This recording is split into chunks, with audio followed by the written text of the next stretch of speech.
विधान परिषदचे माजी सभापती रामराजे नाईक निंबाळकर यांनी धोम-बोलकवडीचे पाणी आदरकीच्या माळावर आणल्यामुळे आज ऐन उन्हाळ्यात शिवार हिरवागार दिसत असून गहू, हरभरा, ज्वारी ही पिके जोमात आल्याचे चित्र दिसत आहे.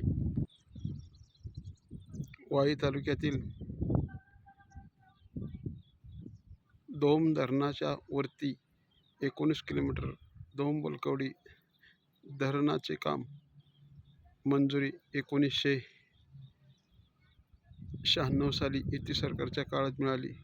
त्यानंतर धोम-बोलकवडी 2002 मध्ये आदरकीच्या माळावर भूमिपूजन करण्यात आले आणि बरोबर 31 डिसेंबर 2000 मध्ये